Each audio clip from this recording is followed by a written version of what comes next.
Hey guys, it's Melvin7 here, and today I'm bringing you my Premier League predictions week 6. Sorry there was no match preview for Southampton versus Manchester United. I suppose I could do one a little bit later since I think it is the Sunday kickoff anyway, so I might do that later. But yeah, I realised that I went out and I didn't do these, so I do apologise, but here it is. First game is literally going to kick off as soon as this game's uploaded. Chelsea versus Arsenal. Now, this is the perfect time for Arsene Wenger to end that Premier League record against Chelsea. Obviously, he beat them in the Community Shield, and Arsenal came off the back of a 2-0 win against Stoke, and Chelsea came off the back of a 3-1 loss to Everton. So, this is the perfect opportunity for Arsenal. But in my opinion, Mourinho's just going to sit back. Literally, he will not want to lose against Arsene Wenger. On top of what's happening, that just could be the blow that sees him completely lose his head. But yeah, I'm going to say a 1-1 draw between these two sides. The next game, we've got Aston Villa going up against West Brom. Similarly matched teams early on in the season. You know, they've shown signs of being brilliant, but then signs of being boring at the same time. So this will be a decent game, to be honest. And I'm swaying for a Villa win because of the fact the Berahino situation affecting West Brom, and they're also at home, so I'm going to say 2-1 Aston Villa. In the next game, we got Bournemouth going up against Sunderland. Now, both of these sides, Sunderland got a 1-0 loss, which was a bit unlucky against Spurs, to be perfectly honest, and Bournemouth lost 3-1 to Norwich, which could have been a critical, relegation encounter towards the end of the season. Now, I've been impressed by Bournemouth, and ever since Sunderland's first 2-3 games, they've started looking a little bit better as well. So, again, this is going to be a difficult one to call, but because they're at home, I'm going to say it'll be 2-1 to Bournemouth, although Sunderland could easily get all the points. The next game, we've got Newcastle going up against Watford. Now, Newcastle desperately need a win. They've spent 50 million. They're bottom of the league. You know, their signings have shown some forms of brilliance. I'll probably say Mbemba's been their best signing. Wijnaldum's shown a little bit of brilliance here and there. Mitrovic getting sent off, though, getting cards left, right, centre. He needs to dim that down. Thauvin hasn't really showed anything since Northampton when he was brilliant then.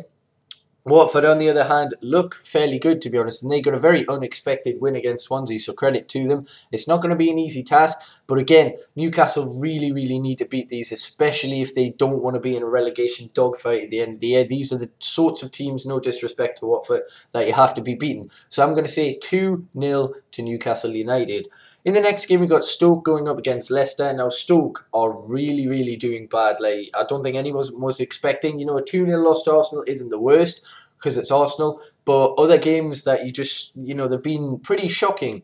Butland's been good. We need to see a little bit more from Shaqiri, other players. They've got a really, really good squad, and they're performing well under par so far. Leicester, on the other hand, are complete opposite. They're second in the league. They're doing unbelievable, and if you include their form from last season, it's title-winning form. I think it's 14 wins, 2 draws, and a loss, which is ridiculous. Something like that if you include the back end of last season when they escaped relegation. So, because Leicester are high flying, I'm going to have to go with them. I'm going to say 2-1 to Leicester. In the next game, we got Swansea going up against Everton. Two sides that I really do like this season anyway in terms of how they play. Alright, Everton last season had a little bit of a dip in form because of Europa League, but Swansea are always a team I admire. Though they did lose to Watford 1-0, which was kind of unexpected. Everton, on the other hand, getting a brilliant 3-1 victory against the Premier League champions, Chelsea. So, this one, I'm going to say it's a 2-2 draw. Literally, I can't separate them on paper, even though it's the Liberty Swansea Stadium. I'm going to say 2-2. Next game, we got Manchester City going up against West Ham. Now, West Ham seem to do better against teams who are higher up in the table, although they just beat Newcastle 2-0.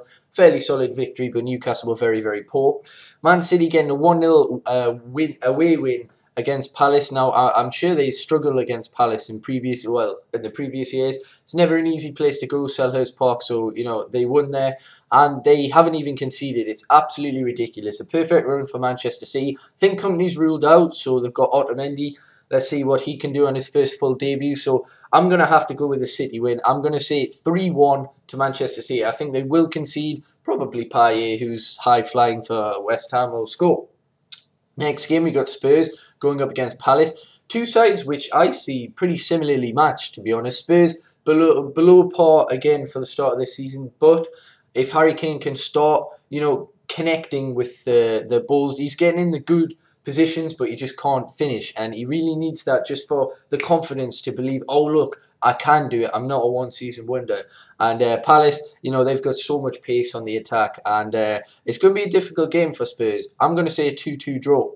Next game, we got Liverpool going up against Norwich. Liverpool, obviously they lost 3-1 to their greatest rivals, but they looked so fucking shit. They showed no desire. They didn't even look as though they wanted to win. All right, I know, you know, previous in ties, when they come to Old Trafford, they go for it, they want it, but they didn't seem to even want it. Like, I was really, really surprised. Norwich, on the other hand, getting a 3-1 victory over Bournemouth. Now, I've got to go with Liverpool for the fact it's Liverpool against, you know, no disrespect to Norwich. They've been playing really well, but you would put them amongst the relegation contenders for the end of the season.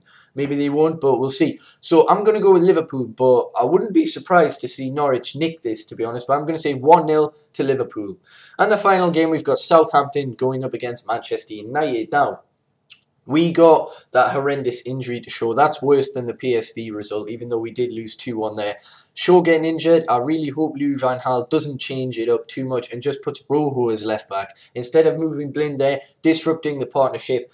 You know, Rojo can play there. He plays there for Argentina. Blind, when he plays for left back in Netherlands, they always get hammered anyway, so I don't really see the use. Southampton, on the other hand, 0-0 draw against West Brom. They've lost their key, which is Schneiderlin, who I want to see play this game. I'm not really sure why he hasn't been playing the last two, but he's their key, but they still look fairly good. They just don't look as good as last season when they came 7th and they were in the top 4 for most of the season. So I can see us getting a win. We really need a win just to keep up the pressure on Manchester City. You know, if there's a slight chance that they can slip, we need to be able to pounce on it. And we're 5 points behind.